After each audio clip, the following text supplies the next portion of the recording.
صلوا علیہ وآلہ۔ صحیح بخاری حدیث نمبر 341۔ حضرت عمار رضی اللہ تعالیٰ عنہ نے عمر رضی اللہ تعالیٰ عنہ سے کہا کہ میں تو زمین میں لوٹ پوٹ ہو گیا۔ پھر نبی صلی اللہ علیہ وسلم کی خدمت میں حاضر ہوا تو آپ نے فرمایا کہ تیرے لیے صرف چہرے اور پونچھوں پر مسح کرنا کافی تھا، زمین پر لیٹنے کی ضرورت نہ تھی۔ صحیح بخاری حدیث نمبر 342۔ عبد الرحمن بن ابزہ نے کہا کہ میں حضرت عمر رضی اللہ تعالیٰ عنہ کی خدمت میں موجود تھا کہ عمار رضی اللہ تعالیٰ عنہ نے ان سے کہا، پھر انہوں نے پوری حدیث بیان کی۔ صحیح بخاری حدیث نمبر 343۔ عبد الرحمن بن ابزہ نے اپنے والد سے حضرت عمار رضی اللہ تعالیٰ عنہ نے بیان کیا، پس نبی کریم صلی اللہ علیہ وسلم نے اپنے ہاتھوں کو زمین پر مارا اور اس سے اپنے چہرے اور پونچھوں کا مسح کیا۔ صحیح بخاری حدیث نمبر 344۔ ابو رجا نے عمران کے حوالے سے کہا کہ ہم نبی کریم صلی اللہ علیہ وسلم کے ساتھ ایک سفر میں تھے کہ ہم رات بھر چلتے رہے، اور جب رات کا آخری حصہ آیا تو ہم نے پڑاؤ ڈالا، اور مسافر کے لیے اس وقت کے پڑاؤ سے زیادہ مرغوب اور کوئی چیز نہیں ہوتی۔ پھر ہم اس طرح غافل ہو کر سو گئے کہ ہمیں سورج کی گرمی کے سوا کوئی چیز بیدار نہ کر سکی۔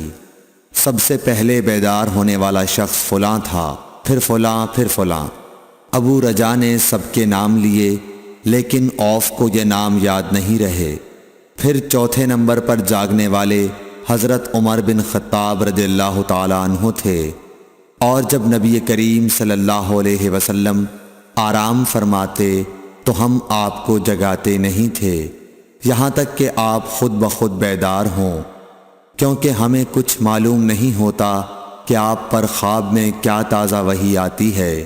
جب حضرت عمر جاگ گئے اور یہ آمدہ آفت دیکھی، اور وہ ایک نڈر دل والے آدمی تھے، پس زور زور سے تکبیر کہنے لگے۔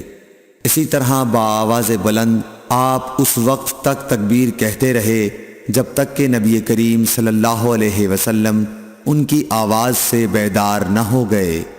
تو لوگوں نے پیش آمدہ آفت مصیبت کے متعلق آپ صلی اللہ علیہ وسلم سے شکایت کی۔ اس پر آپ نے فرمایا کہ کوئی حرج نہیں، سفر شروع کرو۔ پھر آپ تھوڑی دور چلے، اس کے بعد آپ ٹھہر گئے اور وضو کا پانی طلب فرمایا، اور وضو کیا اور اذان کہی گئی۔ پھر آپ نے لوگوں کے ساتھ نماز پڑھی۔ جب آپ نماز پڑھانے سے فارغ ہوئے تو ایک شخص پر آپ کی نظر پڑی جو الگ کنارے پر کھڑا ہوا تھا، اور اس نے لوگوں کے ساتھ نماز نہیں پڑھی تھی۔ آپ نے اس سے فرمایا کہ اے فلاں، تمہیں لوگوں کے ساتھ نماز میں شریک ہونے سے کون سی چیز نے روکا؟ اس نے جواب دیا کہ مجھے غسل کی حاجت ہو گئی اور پانی موجود نہیں ہے۔ آپ نے فرمایا کہ پاک مٹی سے کام نکال لو، یہی تجھ کو کافی ہے۔ پھر نبی کریم صلی اللہ علیہ وسلم نے سفر شروع کیا تو لوگوں نے پیاس کی شکایت کی۔ آپ پھر ٹھہر گئے اور فلاں یعنی عمران بن حسین رضی اللہ تعالی عنہ کو بلایا۔ ابو رجا نے ان کا نام لیا تھا، لیکن اوف کو یاد نہیں رہا، اور حضرت علی کو بھی طلب فرمایا۔ ان دونوں سے آپ نے فرمایا کہ جاؤ پانی تلاش کرو۔ یہ دونوں نکلے۔ راستے میں ایک عورت ملی جو پانی کی 2 پکھالیں اپنے اونٹ پر لٹکائے ہوئے بیچ میں سوار ہو کر جا رہی تھی۔ انہوں نے اس سے پوچھا کہ پانی کہاں ملتا ہے؟ تو اس نے جواب دیا کہ کل اسی وقت میں پانی پر موجود تھی، یعنی پانی اتنی دور ہے کہ کل میں اسی وقت وہاں سے پانی لے کر چلی تھی، آج یہاں پہنچی ہوں، اور ہمارے قبیلے کے مرد لوگ پیچھے رہ گئے ہیں۔ انہوں نے اس سے کہا، اچھا ہمارے ساتھ چلو۔ اس نے پوچھا کہاں چلوں؟ انہوں نے کہا رسول اللہ صلی اللہ علیہ وسلم کی خدمت میں۔ اس نے کہا اچھا وہی جن کو لوگ صابی کہتے ہیں؟ انہوں نے کہا یہ وہی ہیں جسے تم کہہ رہی ہو۔ اچھا اب چلو۔ آخر یہ دونوں حضرات اس عورت کو حضرت صلی اللہ علیہ وسلم کی خدمت مبارک میں لائے اور سارا واقعہ بیان کیا۔ عمران نے کہا کہ لوگوں نے اسے اونٹ سے اتار لیا، پھر نبی کریم صلی اللہ علیہ وسلم نے ایک برتن طلب فرمایا اور دونوں پکھالوں یا مشکیزوں کے منہ اس برتن میں کھول دیے، پھر ان کا اوپر کا منہ بند کر دیا، اس کے بعد نیچے کا منہ کھول دیا، اور تمام لشکریوں میں منادی کر دی گئی کہ خود بھی سیر ہو کر پانی پئیں اور اپنے تمام جانوروں وغیرہ کو بھی پلا لیں۔ پس جس نے چاہا پانی پیا اور پلایا اور سب سیر ہو گئے۔ آخر میں اس شخص کو بھی ایک برتن میں پانی دیا جسے غسل کی ضرورت تھی۔ آپ نے فرمایا لے جا اور غسل کر لے۔ وہ عورت کھڑی دیکھ رہی تھی کہ اس کے پانی سے کیا کیا کام لیے جا رہے ہیں، اور خدا کی قسم جب پانی لیا جانا ان سے بند ہوا تو ہم دیکھ رہے تھے کہ اب مشکیزوں میں پانی پہلے سے بھی زیادہ موجود تھا۔ پھر نبی کریم صلی اللہ علیہ وسلم نے فرمایا کہ کچھ اس کے لیے کھانے کی چیز جمع کرو۔ لوگوں نے اس کے لیے عمدہ قسم کی کھجور، اجوا، آٹا اور ستو اکٹھا کیا، یہاں تک کہ بہت سارا کھانا اس کے لیے جمع ہو گیا، تو اسے لوگوں نے ایک کپڑے میں رکھا اور عورت کو اونٹ پر سوار کر کے اس کے سامنے وہ کپڑا رکھ دیا۔ رسول اللہ صلی اللہ علیہ وسلم نے اس سے فرمایا کہ تمہیں معلوم ہے کہ ہم نے تمہارے پانی میں کوئی کمی نہیں کی ہے، لیکن اللہ تعالیٰ نے ہمیں سیراب کر دیا۔ پھر وہ اپنے گھر آئی، دیر کافی ہو چکی تھی، اس لیے گھر والوں نے پوچھا کہ اے فلانی کیوں اتنی دیر ہوئی؟ اس نے کہا ایک عجیب بات ہوئی، وہ یہ کہ مجھے 2 آدمی ملے اور وہ مجھے اس شخص کے پاس لے گئے جسے لوگ صابی کہتے ہیں۔ وہاں اس طرح کا واقعہ پیش آیا۔ خدا کی قسم وہ تو اس کے اور اس کے درمیان سب سے بڑا جادوگر ہے۔ اور اس نے بیچ کی انگلی اور شہادت کی انگلی آسمان کی طرف اٹھا کر اشارہ کیا۔ اس کی مراد آسمان اور زمین سے تھی، یا پھر وہ واقعی اللہ کا رسول ہے۔ اس کے بعد مسلمان اس قبیلے کے دور و نزدیک کے مشرکین پر حملے کیا کرتے تھے، لیکن اس گھرانے کو جس سے اس عورت کا تعلق تھا کوئی نقصان نہیں پہنچاتے تھے۔ یہ اچھا برتاؤ دیکھ کر ایک دن اس عورت نے اپنی قوم سے کہا کہ میرا خیال ہے کہ یہ لوگ تمہیں جان بوجھ کر چھوڑ دیتے ہیں، تو کیا تمہیں اسلام کی طرف کچھ رغبت ہے؟ قوم نے عورت کی بات مان لی اور اسلام لے آئی۔ حضرت ابو عبداللہ امام بخاری رحمۃ اللہ علیہ نے فرمایا کہ صبا کے معنی ہیں اپنا دین چھوڑ کر دوسرے کے دین میں چلا گیا، اور ابو العالیہ نے کہا ہے کہ صائبین اہل کتاب کا ایک فرقہ ہے جو زبور پڑھتے ہیں، اور سورہ یوسف میں جو عصب کا لفظ ہے وہاں بھی اس کے معنی عمل کے ہیں۔ صحیح بخاری حدیث نمبر 345۔ ابو موسیٰ نے عبداللہ بن مسعود سے کہا کہ اگر غسل کی حاجت ہو اور پانی نہ ملے تو کیا نماز نہ پڑھی جائے؟ عبداللہ نے فرمایا ہاں، اگر مجھے 1 مہینے تک بھی پانی نہ ملے گا تو میں نماز نہ پڑھوں گا۔ اگر اس میں لوگوں کو اجازت دے دی جائے تو سردی معلوم کر کے بھی لوگ تیمم سے نماز پڑھ لیں گے۔ ابو موسیٰ کہتے ہیں کہ میں نے کہا کہ پھر حضرت عمر رضی اللہ تعالیٰ عنہ کے سامنے حضرت عمار رضی اللہ تعالیٰ عنہ کے قول کا کیا جواب ہوگا؟ بولے کہ مجھے تو نہیں معلوم ہے کہ عمر رضی اللہ تعالیٰ عنہ عمار رضی اللہ تعالیٰ عنہ کی بات سے مطمئن ہو گئے تھے۔ صحیح بخاری حدیث نمبر 346۔ ابو موسیٰ نے پوچھا کہ ابو عبد الرحمن آپ کا کیا خیال ہے کہ اگر کسی کو غسل کی حاجت ہو اور پانی نہ ملے تو وہ کیا کرے؟ عبداللہ نے فرمایا کہ اسے نماز نہ پڑھنی چاہیے جب تک اسے پانی نہ مل جائے۔ ابو موسیٰ نے کہا کہ پھر عمار کی اس روایت کا کیا ہوگا جبکہ نبی کریم صلی اللہ علیہ وسلم نے ان سے کہا تھا کہ تمہیں صرف ہاتھ اور منہ کا تیمم کافی تھا۔ ابن مسعود نے فرمایا کہ تم عمر کو نہیں دیکھتے کہ وہ عمار کی اس بات پر مطمئن نہیں ہوئے تھے۔ پھر ابو موسیٰ نے کہا کہ اچھا عمار کی بات کو چھوڑو، لیکن اس آیت کا کیا جواب دو گے جس میں جنابت میں تیمم کرنے کی واضح اجازت موجود ہے؟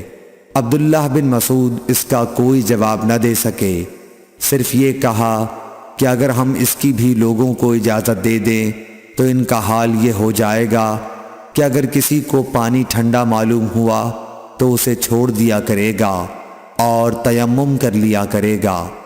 اعمش کہتے ہیں کہ میں نے شفیق سے کہا کہ گویا عبداللہ نے اس وجہ سے یہ صورت ناپسند کی تھی، تو انہوں نے جواب دیا کہ ہاں۔ صحیح بخاری حدیث نمبر 347۔ حضرت ابو موسیٰ رضی اللہ تعالی عنہ نے حضرت عبداللہ بن مسعود سے کہا کہ اگر ایک شخص کو غسل کی حاجت ہو اور مہینہ بھر پانی نہ پائے تو کیا وہ تیمم کر کے نماز نہ پڑھے؟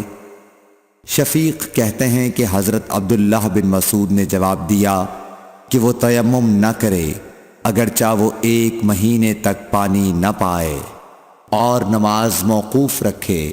ابو موسیٰ نے اس پر کہا کہ پھر سورہ مائدہ کی اس آیت کا کیا مطلب ہوگا؟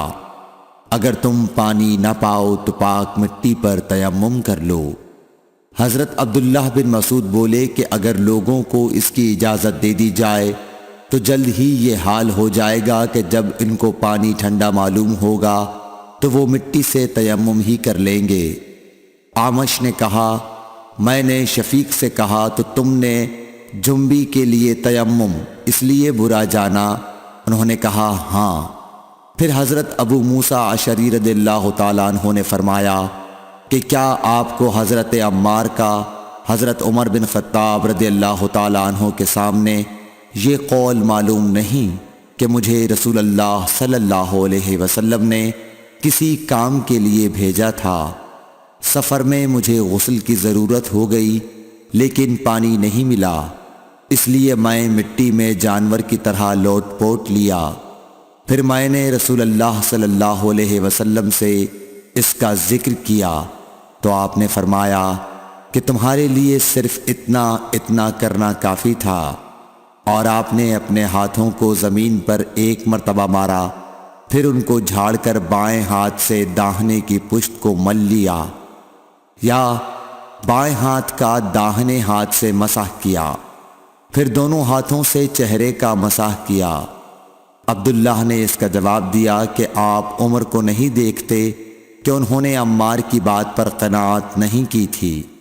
اور یعلی بن عبید نے اعمش کے واسطے سے شفیق سے روایت میں یہ زیادتی کی ہے کہ انہوں نے کہا کہ میں عبداللہ اور ابو موسیٰ کی خدمت میں تھا، اور ابو موسیٰ نے فرمایا تھا کہ آپ نے عمر سے عمار کا یہ قول نہیں سنا کہ رسول اللہ صلی اللہ علیہ وسلم نے مجھے اور آپ کو بھیجا، پس مجھے غسل کی حاجت ہو گئی اور میں مٹی میں لوٹ پوٹ لیا، پھر میں رات رسول اللہ صلی اللہ علیہ وسلم کی خدمت میں حاضر ہوا اور آپ سے صورتحال کے متعلق ذکر کیا تو آپ نے فرمایا کہ تمہیں صرف اتنا ہی کافی تھا، اور آپ نے چہرے اور ہتھیلیوں کا 1 ہی مرتبہ مسح کیا۔ صحیح بخاری حدیث نمبر 348۔ عمران بن حسین خزائی سے روایت ہے کہ رسول اللہ صلی اللہ علیہ وسلم نے ایک آدمی کو دیکھا کہ الگ کھڑا ہوا ہے اور لوگوں کے ساتھ نماز میں شریک نہیں ہو رہا ہے۔ آپ نے فرمایا کہ اے فلاں، تمہیں لوگوں کے ساتھ نماز پڑھنے سے کس چیز نے روک دیا؟ اس نے عرض کی یا رسول اللہ، مجھے غسل کی ضرورت ہو گئی اور پانی نہیں ہے۔ آپ نے فرمایا پھر تم کو پاک مٹی سے تیمم کرنا ضروری تھا، پس وہ تمہارے لیے کافی ہوتا۔ صحیح بخاری حدیث نمبر 349۔ ابو ذر غفاری رضی اللہ تعالی عنہ یہ حدیث بیان کرتے تھے کہ آن حضرت صلی اللہ علیہ وسلم نے فرمایا کہ میرے گھر کی چھت کھول دی گئی۔ اس وقت میں مکے میں تھا۔ پھر جبرائیل علیہ السلام اترے اور انہوں نے میرا سینہ چاک کیا، پھر اسے زمزم کے پانی سے دھویا، پھر ایک سونے کا تشت لائے جو حکمت اور ایمان سے بھرا ہوا تھا، اس کو میرے سینے میں رکھ دیا، پھر سینے کو جوڑ دیا، پھر میرا ہاتھ پکڑا اور مجھے آسمان کی طرف لے کر چلے۔ جب میں پہلے آسمان پر پہنچا تو جبرائیل علیہ السلام نے آسمان کے داروغہ سے کہا کھولو۔ اس نے پوچھا آپ کون ہیں؟ جواب دیا کہ جبرائیل۔ پھر انہوں نے پوچھا کیا آپ کے ساتھ کوئی اور بھی ہے؟ جواب دیا ہاں، میرے ساتھ محمد صلی اللہ علیہ وسلم ہیں۔ انہوں نے پوچھا کہ کیا ان کے بلانے کے لیے آپ کو بھیجا گیا تھا؟ کہا جی ہاں۔ پھر جب انہوں نے دروازہ کھولا تو ہم پہلے آسمان پر چڑھ گئے۔ وہاں ہم نے ایک شخص کو بیٹھے ہوئے دیکھا۔ ان کے داہنی طرف کچھ لوگوں کے جھنڈ تھے اور کچھ جھنڈ بائیں طرف تھے۔ جب وہ اپنی داہنی طرف دیکھتے تو مسکراتے اور جب بائیں طرف نظر کرتے تو روتے۔ انہوں نے مجھے دیکھ کر فرمایا آؤ اچھے آئے ہو، صالح نبی اور صالح بیٹے۔ میں نے جبرائیل علیہ السلام سے پوچھا یہ کون ہیں؟ انہوں نے کہا کہ یہ آدم علیہ السلام ہیں، اور ان کے دائیں بائیں جو جھنڈ ہیں یہ ان کے بیٹوں کی روحیں ہیں۔ جو جھنڈ دائیں طرف ہیں وہ جنتی ہیں، اور بائیں طرف کے جھنڈ دوزخی روحیں ہیں۔ اس لیے جب وہ اپنے دائیں طرف دیکھتے ہیں تو خوشی سے مسکراتے ہیں، اور جب بائیں طرف دیکھتے ہیں تو رنج سے روتے ہیں۔ پھر جبرائیل مجھے لے کر دوسرے آسمان تک پہنچے اور اس کے داروغہ سے کہا کہ کھولو۔ اس آسمان کے داروغہ نے بھی پہلے داروغہ کی طرح پوچھا، پھر کھول دیا۔ حضرت انس رضی اللہ تعالی عنہ نے کہا کہ ابو ذر نے ذکر کیا کہ آپ صلی اللہ علیہ وسلم یعنی نبی صلی اللہ علیہ وسلم نے آسمان پر آدم، ادریس، موسیٰ، عیسیٰ اور ابراہیم علیہ السلام کو موجود پایا، اور ابو ذر نے ہر ایک کا ٹھکانہ نہیں بیان کیا، البتہ اتنا بیان کیا کہ حضور صلی اللہ علیہ وسلم نے حضرت آدم کو پہلے آسمان پر پایا اور حضرت ابراہیم کو چھٹے آسمان پر۔ انس نے بیان کیا کہ جب جبرائیل علیہ السلام نبی کریم صلی اللہ علیہ وسلم کے ساتھ ادریس علیہ السلام پر گزرے تو انہوں نے فرمایا کہ آؤ اچھے آئے ہو، صالح نبی اور صالح بھائی۔ میں نے پوچھا یہ کون ہیں؟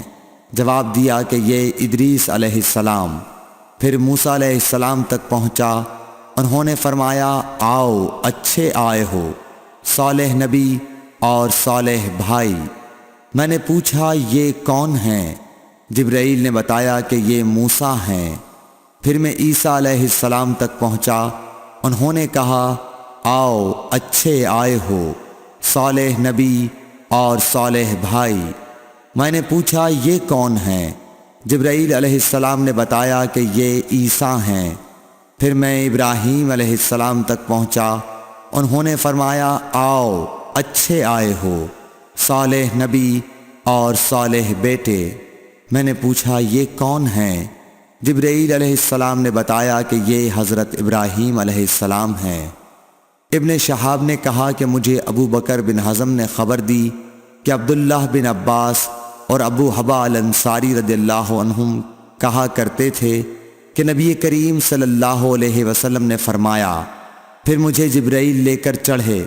اب میں اس بلند مقام تک پہنچ گیا جہاں میں نے قلم کی آواز سنی جو لکھنے والے فرشتوں کے قلموں کی آواز تھی۔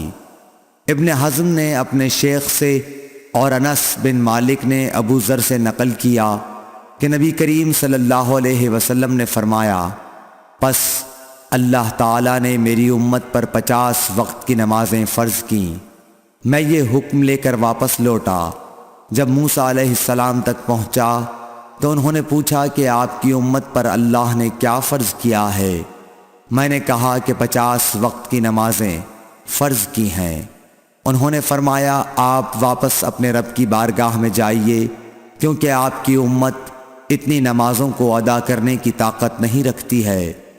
میں واپس بارگاہ رب العزت میں گیا تو اللہ نے اس میں سے ایک حصہ کم کر دیا۔ پھر موسیٰ علیہ السلام کے پاس آیا اور کہا کہ ایک حصہ کم کر دیا گیا ہے۔ انہوں نے کہا کہ دوبارہ جائیے، کیونکہ آپ کی امت میں اس کی برداشت کی بھی طاقت نہیں ہے۔ پھر میں بارگاہ رب العزت میں حاضر ہوا، پھر ایک حصہ کم ہوا۔ جب موسیٰ کے پاس پہنچا تو انہوں نے فرمایا کہ اپنے رب کی بارگاہ میں پھر جائیے، کیونکہ آپ کی امت اس کو بھی برداشت نہ کر سکے گی۔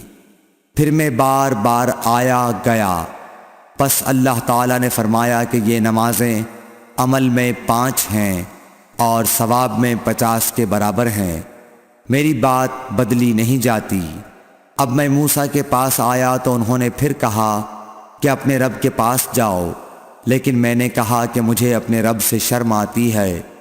پھر جبرائیل مجھے سدرۃ المنتہا تک لے گئے، جسے کئی طرح کے رنگوں نے ڈھانک رکھا تھا، جن کے متعلق مجھے معلوم نہیں ہوا کہ وہ کیا ہیں۔ اب کے بعد مجھے جنت میں لے جایا گیا۔ میں نے دیکھا کہ اس میں موتیوں کے ہار ہیں اور اس کی مٹی مشک کی ہے۔ صحیح بخاری حدیث نمبر 350۔ حضرت عائشہ صدیقہ رضی اللہ تعالی عنہ نے فرمایا کہ اللہ تعالیٰ نے پہلے نماز میں 2 رکعت فرض کی تھی، سفر میں بھی اور اقامت کی حالت میں بھی۔ پھر سفر کی نماز تو اپنی اصلی حالت پر باقی رکھی گئی اور حالت اقامت کی نمازوں میں زیادتی کر دی گئی۔ Thanks for watching. Don't forget to like, comment, share and subscribe to